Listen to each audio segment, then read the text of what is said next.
What's up YouTube, I'm Mike. Today I'm back for it with another update video on the dreaded Trenbolone and Xanax combination that I mentioned about 2 weeks ago. So we are at the 2-week mark. The quick recap is that I decided to start taking a 1/4 milligram of Xanax every night to help with any number of problems, not least of which was sleep. I'm not gonna reiterate all of that again. If you don't know what I'm talking about, go back and view my previous videos. So that video ended up being far more polarizing than I could have ever imagined. I really got a lot of, I don't know if hate's the right word, but certainly a lot of criticism. People were basically, I mean, you would have thought that I made a video saying that I was gonna start worshiping the devil. Like the response was literally, I think I would have gotten a better response, honestly, if I had said, you know what guys, I've decided to become a devil worshiper. I probably would have had more support in that than I got from deciding to use a psych drug that's been prescribed to me now 3 times by a medical professional. So I decided to make an update to tell you how that has been going because many of you thought that it was going to be a disaster.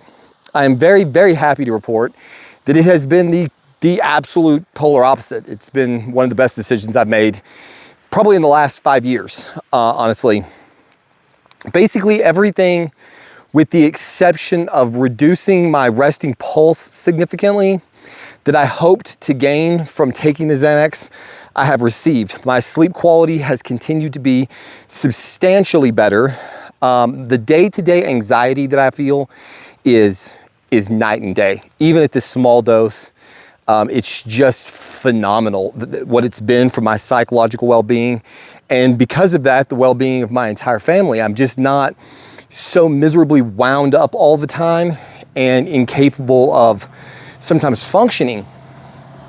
One of the things that has been really interesting to experience is that it has made the Trenbolone something that is far easier to control. So you'll notice from my rant videos that the psychological effects, the aggression, a lot of the things that, comes with the Trenbolone cycle are definitely still in full swing. I'm still taking 200 milligrams a day, 200 milligrams of Tren E a week. I'm on 600 milligrams of Test E and 300 milligrams of Masteron E. That's the current cycle. I've been on that for a couple weeks now, and I feel amazing. And the Xanax has not created any problems that have been predicted. Now, I understand we're at the 2-week mark, and there's a long road ahead, and there's a lot of potential pitfalls. So what I'm really gonna share with you today is the reasons why I don't think those pitfalls are going to be something that I struggle with. Of course, because I do have a drug addict personality, I fully embrace and accept the fact that maybe this is my brain's spin. So I'm just going to report on my experience. And then you guys are always very vocal in the comment section telling me what an idiot I am. So I expect nothing less from this video. Over the course of going on 3 weeks now, I have chosen to take more than a 1/4 milligram of Xanax twice.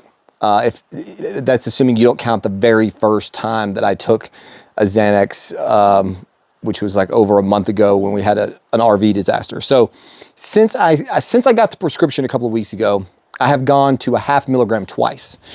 One of those times was the night that we had 30-mile-an-hour sustained winds in our Kodiak canvas tents out in the Texas desert. I was having an extremely difficult time getting my anxiety under control so that I could go to bed. And I opted to take 1/2 milligram that night, along with my 10 milligrams of Ambien. And then I think it was the first night here, maybe, I can't remember. It's been within the last 4 days. Again, I was having a little bit of trouble sleeping. I had taken a 1/4 milligram of Xanax, and I had taken my 10 milligrams of Ambien. And I think I actually fell asleep, honestly. I fell asleep for about an hour. I woke up. It was pretty cold in our tent that night. And I don't remember what my brain spun up about, but it spun up about something. There's been a lot of worrying and stuff going on with this experiment that we're running out here in the woods. And my brain spun up about something, And then I kind of started getting nervous that I wasn't gonna go back to sleep in a reasonable amount of time. And it's, you know, living out here on the road, it's not like living at home. If I have a bad night, you know, I got blackout curtains. I can sleep till 9, 10, whatever. I can sleep as late as I want. I don't have a job. Nobody's, you know, like I can do whatever the fuck I want. Out here on the road, man, these tents that we're living out of, I've showed you in some of these videos. I'll show you again, just so that you can see the surface. That white piece of fabric, that cloth on the top of that tent, acts like a light source. So when the sunlight starts shining at 7 o'clock in the morning, 6:45 in the morning, it hits that white surface of that tent, and it is bright, bright, bright inside these tents in the morning. So trying to sleep in out here on the road is basically a no-go. Like you get however much sleep you get, and that's it. And then you're going all day long. It's, you know, those tents right now, it's only probably 65, 68 degrees up here in the mountains today. Beautiful weather. But when the sun is baking down on those tents, you know, those temperatures they give you, that's temperature in the shade. So like right now, sitting under this awning, it's beautiful. Absolutely beautiful. If I was to go get in that tent right now and try to take a nap, it would not be comfortable. It's very, very warm in there. Even with all the windows open, a little bit of a breeze, still more comfortable than I would like to sleep in. And so I took half a milligram. I have taken it twice. Both times that I've done that, I regretted it the next morning. The psychological effects that I got, the extra psychological effects that I got from taking twice the dose of Xanax that I intended, were not so great as to be worth what happened to the next day. And I think that this is the reason that I don't have as much of a problem with Xanax as a lot of people are maybe predicting that I'm going to. I think it's the same reason that I don't have a problem with opiates. I don't like feeling doped up all day at all. If I take half a milligram of Xanax at night, the next morning, it's really hard for me to get out of bed. Like I'm just sloshed. I feel super lethargic, lazy. I don't want to move. I just want to lay in there and do nothing. So then I'm having to drink extra caffeine to just get my ass up and moving around. And, you know, some people keep calling them mind erasers. I don't know where y'all are getting that. I've taken as high as 1.5 milligrams a day back when I was going through some serious struggles in my earlier years. And I don't have this fucking mind erasing thing.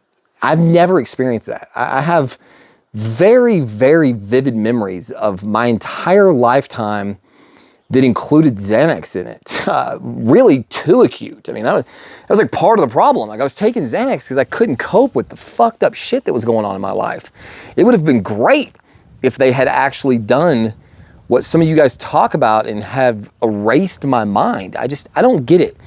I don't like downers. I don't like drinking a lot. I don't like opiates, and I don't really like the benzos. Like I take the benzo just to get rid of the edge, just to fucking not have my brain going 90 miles an hour, like overly criticizing every decision I make, or putting me into this state where I can't make decisions because I have like, what do they call it? Something paralysis. It's basically where you just shut down. Like there's so many possible decisions you can make that you just don't make any. And that's just unbearable. So I like to take the Xanax in the evening because it helps me to sleep. It takes the edge off, and it seems it's potent enough in my system, even now, 2 weeks in, that I feel the effects all day long. Like the reduction in my anxiety is there all day long. Now, that's not to say that I never have, anxiety problems. Like when we were towing this trailer down this bumpy ass, tiny little road, you know, there were points where, you know, it might be accurate to say that I was white knuckling it. Like I was nervous about any number of things happening. And when that happens, my brain doesn't go, oh, let's take another Xanax so you don't have to cope with your reality.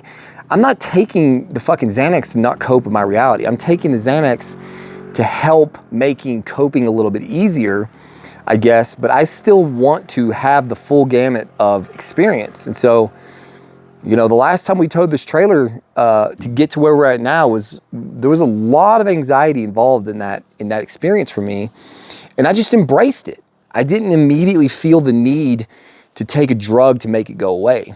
There's one thing where it's a point when life becomes so uncomfortable that it overcomes you psychologically. You know, no amount of any breathing experience or breathing practice or meditation or cognitive behavioral. There's all kinds of things you can do mentally to cope with anxiety. And I think it's really important that you do everything you can before you just jump to drugs. In the same way, I feel like I exhausted my body's potential before I started taking androgens. Maybe that's true, maybe that's not. But when you get to a place where no amount of what you're doing on your own is enough to make you not fucking miserable and not incapacitated by, in my experience, anxiety, then it seems reasonable to do something to take the edge off. And so the 1/4 milligram of Xanax does just that. It takes the edge off. It doesn't erase my mind. It doesn't make me not have nerves or worries or anxieties. It just makes them less catastrophic. And so, with the trend, I can turn a trend rant on right now. I could just fucking pick a topic and go off. Or I could see something horrific happen that I would want to go off about and just not. That's the thing. Before I started taking the Xanax, I felt like my mind was it was like if you're riding a motorcycle or a manual car, and you downshift it so that, you're in really high RPMs, you're just kind of cruising down the road, 3,500, 4,000 RPMs, to where you've got that throttle response, the car just wants to go. It's fucking begging you to go at all times. You barely touch the pedal, boom, it takes off. That's how I felt all day long psychologically before I started taking the Xanax. It was like I was just in the power band all day long. And so something happens like that little video I shot in Domino's the other night. Dude, I stood there for 3 minutes just getting fucking ignored. Normally, I would have blown the fuck up in that building. I would have completely melted down. That would have been a much different look. Instead, I'm just sitting here just recording it. Just like look at what these people are doing. I'm just standing here for 3 minutes. I don't give a fuck how busy you are. I'm a customer. You at a bare minimum, somebody could have said, "Sir, we're really busy right now. We recognize your presence. We are going to get to you as soon as humanly possible." I don't give a fuck how busy you are. You could at least say that. But rather than blowing up like I normally would have, I just sat there and took it. I just chilled and realized it's not the end of the world, man. They're going to give me my pizza in a minute if I have to start making a little noise. It just makes me feel like I have a choice about how to react to situations where I'm in control rather than my life controlling me. And if that's a horrible, terrible thing that one day I'm going to suffer from, and you guys get to all say, "Ha, we told you, we were right," then maybe it'll happen. Maybe in a month's time, I'll be making a new video saying, "Well, shit, I'm already up to 1/2 milligram. 1/4 milligram wasn't cutting it." Maybe 3 months from there, I'll be at, 3/4, and maybe before long, I'll just be in a fucking treatment program. But thus far, man, that has not been the experience, and I just don't foresee it being one because I don't want to feel like I'm on Xanax all day. I don't want to feel numb all day. I want to have the full gamut of emotion. I just want to be able to do it in a less than fucking miserable kind of way. So anyway, there you have it.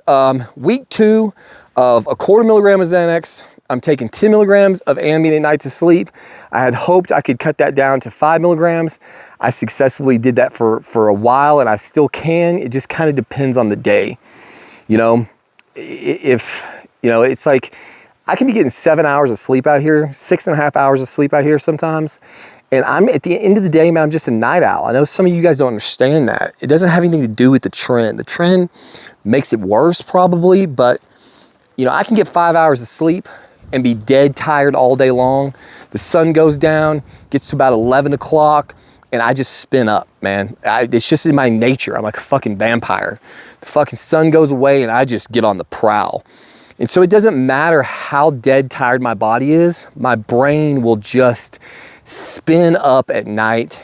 And that's when I take the Xanax and get the edge off and the Ambien, you know, get the edge off, and it's been working for me. So we'll see. Maybe it will reach the point where it doesn't, and if that happens, I will be honest and transparent as always and tell you guys that you were right. But thus far, everything is going according to plan. So there you have it. Hopefully you'll stay tuned to more updates. We're gonna be on the road tomorrow for about 4.5 hours. I think it's gonna be a long day. Probably gonna be an anxiety-driven day. We're heading out of this area, and we're gonna be trying to get a little bit closer to the Grand Canyon.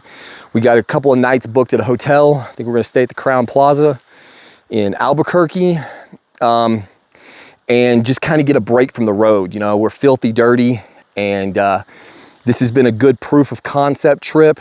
Everything, with the exception of my generator, has been working flawlessly. And we have a long drive ahead of us to get out to the Grand Canyon. So I think we're gonna take a couple of days. We're gonna post up in a hotel. We're gonna let the kids get in the pool. We're gonna hit up some stores and resupply. We've got some Amazon purchases that we made that are gonna be waiting for us at the hotel.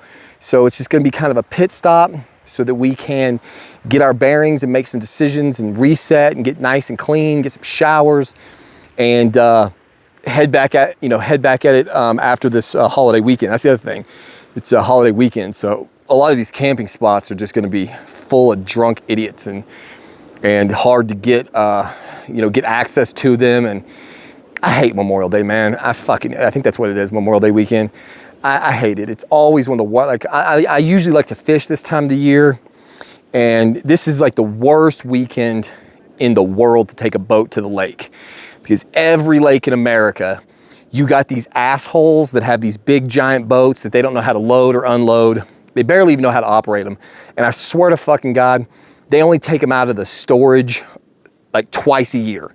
And Memorial Day is one of those days where every fucking low-life idiot you have ever conceived of will be on the goddamn lake, hammered drunk, acting like a moron. It's probably gonna be the same thing in these parks and these camping places. So we're gonna go lay low in a hotel until all of the working class folk get the fuck back to work, and then we can get back out here in the peace and quiet. So there you have it. Thank you for watching, and as always, we will see you on the next one.